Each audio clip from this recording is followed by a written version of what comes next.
आप सभी को नमस्कार। यह काशी हिंदू विश्वविद्यालय का डॉक्टर सर्वपल्ली राधाकृष्णन छात्रावास कृषि विज्ञान संस्थान के बच्चे हैं। यहाँ पर कहा जाता है कि अपना कल्चर एग्रीकल्चर। देखते हैं यहाँ क्या है। फाइनल ईयर का कुछ रिव्यू। Good morning dear. आप सभी फाइनल ईयर मतलब हर हर महादेव अब कंप्लीट हो गया, ठीक है। अपना नाम बताओ सब तो। मेरा नाम आदर्श नेर है। आप? मेरा नाम पारस पाटीदार है। मेरा नाम सर्वज्ञ तिवारी। अभिषेक कुमार। आशुतोष भारद्वाज। हाँ, मैं पंकज यादव। अच्छा। सवाल कुछ दाग रहा हूँ मैं। काशी हिंदू विश्वविद्यालय में कृषि विज्ञान संस्थान पर बहुत बड़ी रिस्पॉन्सिबिलिटी रहती है।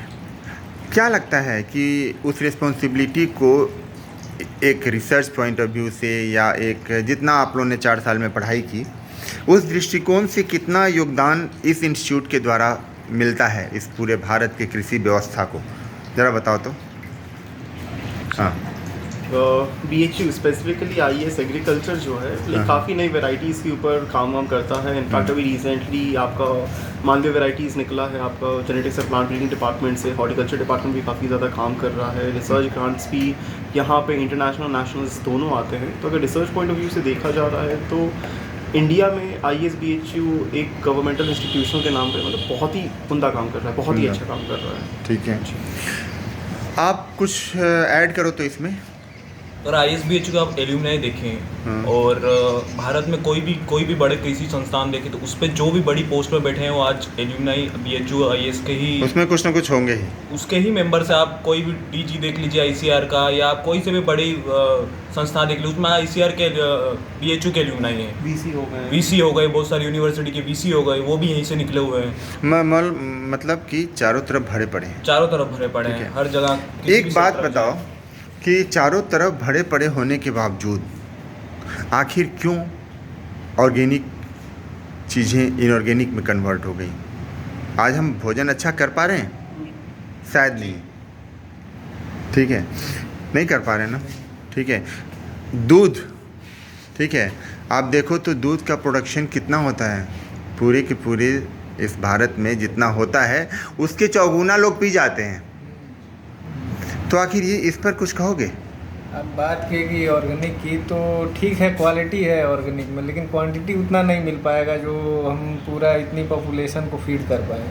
ऐसा नहीं हो पाएगा ना? नहीं हो पाएगा। ऐसे एकाएक हम ऑर्गेनिक कर दिए पूरा, तो उतना हम प्रोडक्शन नहीं कर पाएंगे कि पूरा सबको खिला पाएँ। तो इसलिए ठीक है, ऑर्गेनिक अच्छी है, क्वालिटी है, लेकिन क्वांटिटी हमको नहीं मिल पाएगा उसमें, नहीं मिल पाएगा। इसलिए इनकी बात से सहमत हो आप लोग? एग्जाम्पल देख लीजिए श्रीलंका भूखमरी इसी कारण हुआ कि उन्होंने डायरेक्टली शिफ्ट कर दिया ऑर्गेनिक पे, पूरी तरह शिफ्ट कर दिया। अगर ऑर्गेनिक पे शिफ्ट करना है तो हमें फेस वाइज करना पड़ेगा। ऐसा बोला जाता है कि अगर हमें आज से ऑर्गेनिक हमारी जो सोइल को ऑर्गेनिक बनाना है तो उसको वापस से बच्चे की तरह ट्रीट करना पड़ेगा। उसके लिए 10 साल लगेंगे।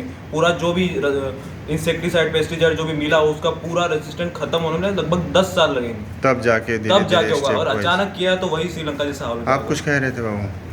मैं ये बोल रहा था कि एग्रोनॉमिक क्रॉप्स जो हैं उनको हाई अमाउंट में न्यूट्रिएंट्स चाहिए होते हैं। अच्छा। तो जो कि आप ऑर्गेनिक सोर्स से फुलफिल नहीं कर सकते हैं, तो अभी हम लोग वेजिटेबल्स पे ही शिफ्ट कर पाए।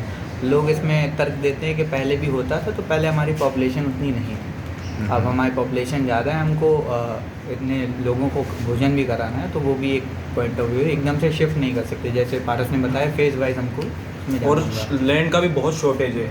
प्रति व्यक्ति आज इतनी ज़मीन नहीं है कि वो अपना जीवन निर्वाह कर सके। और साथ साथ हमें वर्टिकल फार्मिंग या फिर technology led farming like green house में प्रोडक्शन कर सकते हैं, वर्टिकल फार्मिंग कर सकते हैं। तो इन सब चीज़ों का हम लोगों को सपोर्ट लेना होगा। तो ऑर्गेनिक फार्मिंग के ट्रांजिशन के साथ साथ हम लोग बेहतर कर सकते हैं और शायद पूरे नेशन को अच्छे खाना फीड कर सकते हैं हम लोग। जैसे कि हाइड्रोपोनिक्स एक्वापोनिक्स हम करेंगे तो वो ज़्यादा फायदेमंद है, उस पर हम काम कर सकते हैं, वो ज़्यादा सही है। अच्छा, आप लोग तो अब फाइनल ईयर कंप्लीट कर लिया, कुछ वैसी चीज़ बताओ ना जो भुलाए ना भूले। बताओ जी तुम। BHU को जो आ गया तो वो तो भूल नहीं पाएगा। ये तो तुम अपनी बताओ ना, तो कौन सी चीज़ जो भुलाए ना भूलोगे? कुछ भी नहीं भूल सकते हैं, सारी चीज़ें याद रहेंगी। बहुत बढ़िया। तुम बहुत, तुम जी? हाँ मतलब सब तो याद ही है। एक तो यहाँ जो कॉलेज लाइफ है वो मेरे लिए पूरा जीवन रहेगा, वो तो नहीं भूल पाएंगे। आप जी? कॉलेज लाइफ ही सर, जिसको मैं नहीं भूल सकता हूँ। प्लस जो जिस टाइप का नॉलेज यहाँ मैं गेन किया हूँ, जिस टाइप के प्रोफेसर्स मिले हैं, जिस टाइप का एक एलुमनाई बेस मिला है, यहाँ के लोग मिले हैं, इन सब चीज़ों को मैं अपने जीवन में हमेशा अपने साथ रखना चाहूँगा। एक शब्द बोलूँगा, कृतज्ञ। कृतज्ञ। आप जी? यही BHU life, hostel, classes, farm पे जाना, ये कभी नहीं भूलूंगा। ये बहुत बड़ा दूसरा घर। सर मैं तो सर हसल कल्चर नहीं भूलूंगा। इस बेसिकली कि मतलब रातों रात बैठे बैठे पूरा सिलेबस मगअप कैसे किया जाता है। हाँ। आपको मतलब आप ही का कैपेबिलिटीज पुश करने के लिए BHU कंपेल कर देगा। एक सेमेस्टर में agriculture one of the most rigorous courses है जो कि BHU में ऑफर होता है। प्लस यहाँ पे एग्रीकल्चर में हायर CGPA गेन करना बहुत ही बड़ी बात होती है, बिकॉज फिजिकली और मेंटली दोनों पुश करता है। एग्जैक्टली, क्योंकि यहाँ पे मतलब out of all the courses जो कि BHU ऑफर करता है, agriculture one of the toughest course है। एक सेमेस्टर में 13 सब्जेक्ट आते हैं, 12 सब्जेक्ट, 11 सब्जेक्ट्स आते हैं, तो फार्म पे भी बिल्कुल जाना पड़ता है। प्रैक्टिकल मतलब फिजिकली मेंटली दोनों इंसान बहुत ज़्यादा एग्जॉस्ट हो जाता है। तो जिस तरीके से मतलब मेरे को खुद का लिमिटेशंस नहीं पता था, बट वो पुश किया गया कि मतलब एक रात के अंदर एक हफ्ते में जितना असाइनमेंट्स प्रोजेक्ट्स क्रिएट करके सबमिट करना है, वो चीज़ डेफिनेटली सिखाई। मतलब एक तरीके से प्रोडक्शन एक इंडिविजुअल लेवल पे और प्रोडक्टिविटी दोनों बढ़ती है। दोनों बढ़ती है, बिल्कुल बिल्कुल। अच्छा, कई बार ऐसा लगता होगा कि आप लोग गेन किए, आप में से कितनों की गर्लफ्रेंड है? एक ओपन क्वेश्चन, हाथ उठाइए। अच्छा चलिए, अरे ज़बरदस्ती उठवा रहे हो तुम, कृतज्ञ तो हो तुम, लेकिन तुम हाथ नहीं उठा पा रहे हो, कोई बात नहीं। ठीक है, जिनकी हैं, सवाल उनसे कि क्या ख्याल रखें जूनियर, खास करके ऐसे दौर में जब उनकी गर्लफ्रेंड हो। हाँ जी।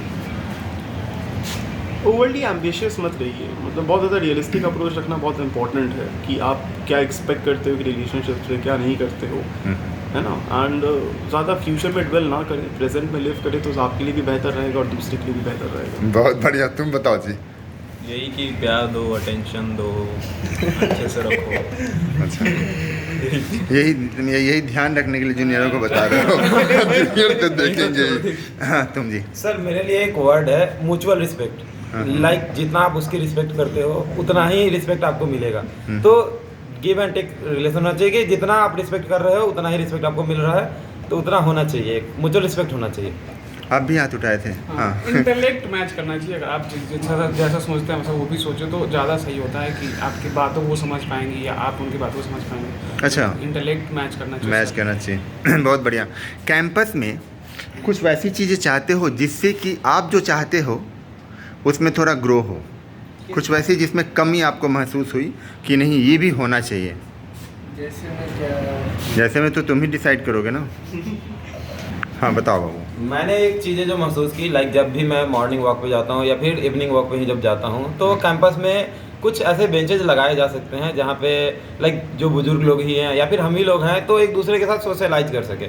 तो कैंपस में कुछ बेंचेज बैठकर बातें कर सकें। जी ऐसा ही था ना मेरा। बिल्कुल, क्योंकि IIT में कुछ जगह लगाया हुआ है जहाँ पे इनफैक्ट पेयर्स तो काफ़ी मतलब गार्डन रहते हैं उनका दिमाग। हाँ। तो कुछ बेंचेज की बस ज़रूरत है। अगर बेंचेज जगह जगह पे लगाया जाए तो लोगों के साथ सोशलाइज करने में, उनसे बात करने में, उन्हें जानने में फिर अच्छा लगता है। और कोई?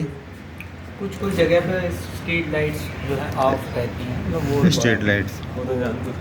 और ये हमारा कैंपस क्लोज कैंपस है लेकिन है ओपन, क्योंकि बहुत ज़्यादा ट्रैफिक होता है तो ट्रैफिक जरूरी है क्योंकि लोगों को जाना होता है। तो एक रोड आप अलॉट करते बाहरी लोगों के लिए, बाकी कैंपस के लिए रहने थोड़ी शांति रहेगी, क्योंकि हर एक रोड पे गाड़ी चलते रहता है पूरे दिन, वो डिस्टर्बिंग है हमें चलने के लिए या रहने के लिए भी, तो उस पर कमी कर सकते हैं थोड़ा सा।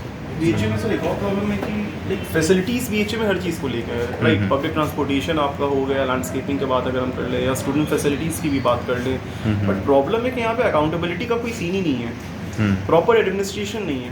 पब्लिक ट्रांसपोर्ट भी कहाँ से कहाँ चल रहा है, कोई उसका डिफाइंड रूट नहीं है, कोई टाइमिंग नहीं है, अगर है भी तो बहुत कैंडेसेंट एटीट्यूड है यहाँ पे जितने भी लोग हैं। तो एक ऐसा सिस्टम या एक ऐसा अथॉरिटी का यहाँ पे आना बहुत ज़्यादा ज़रूरी, बहुत ज़रूरत है, जो कि पूरी चीज़ को एक लाइन में लाए, एक इफिशियंसी इसको थोड़ा स्ट्रीमलाइन करे और मतलब प्रॉपर्ली स्टूडेंट को भी तो पता चले ना कि मतलब कौन सा फैसिलिटी कौन नहीं है। यहाँ पे हम लोग बिल्कुल। 5-6 लोग बैठे हुए हैं, आप पूछ लीजिए यहाँ से कितने लोग बस फैसिलिटी का यूटिलाइजेशन उपयोग प्रॉपर्ली किए। की कर पाए हैं। वो कई बार टाइम से आएगी, नहीं कई आएगा। बार नहीं आएगी। बीएचयू में सिस्टम हर चीज़ का दिया हुआ है, लेकिन कोई चीज़ सिस्टम से काम नहीं करता है, कोई ट्रांसपेरेंसी कुछ नहीं है, कोई अकाउंटेबल होल्ड नहीं किया जाता है, सब ऐसे कर रहे हैं, एकदम सरकारी तरीका बना मतलब वो उसी तरीके से जैसे मैं सरकार चल others के पॉइंट में एक और पॉइंट ऐड करना हाँ, चाहूँगा हाँ। लाइक जैसे इन्होंने बोला कि हर चीज़ों का इंफ्रास्ट्रक्चर तो है लेकिन उसको मैनेज करने के लिए लोग नहीं जी। है। हमारे इंस्टीट्यूट में 4 गेट है और चारों साइड ओपन होती है, लेकिन उसमें बस एक ही गेट है जो हमेशा ओपन होती है, बाकी तीनों गेट हमेशा क्लोज होता है, जिसकी वजह से बहुत परेशानियां होती है। लाइक हम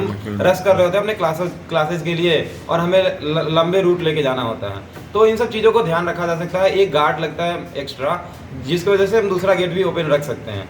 तो ये चीज़ें लोग ध्यान ही नहीं दे रहे इन सब चीज़ों के पीछे। और सिस्टम में ट्रांसपेरेंसी क्यों नहीं है? अगर बीएचयू को कोई फंडिंग आ रहा है, अगर सिक्योरिटी में बीएचयू करोड़ों करोड़ों रुपए स्पेंड कर रहा है, तो हमें पता होना चाहिए, यहाँ के हर एक स्टूडेंट को पता होना चाहिए कि वो करोड़ रुपए का एक रिपोर्ट बनना चाहिए। 100 करोड़ खर्च हो रहे, 50 करोड़ खर्च हो रहे हैं, कहाँ पे खर्च हुआ? अगर सिक्योरिटी कैमरास का टेंडर दिया गया तो किस कंपनी को टेंडर दिया गया, कितने अमाउंट का टेंडर दिया गया, ये तक ट्रांसपेरेंट होना चाहिए। बिकॉज ये सरकार का पैसा, ये हमारा पैसा एक तरीके से।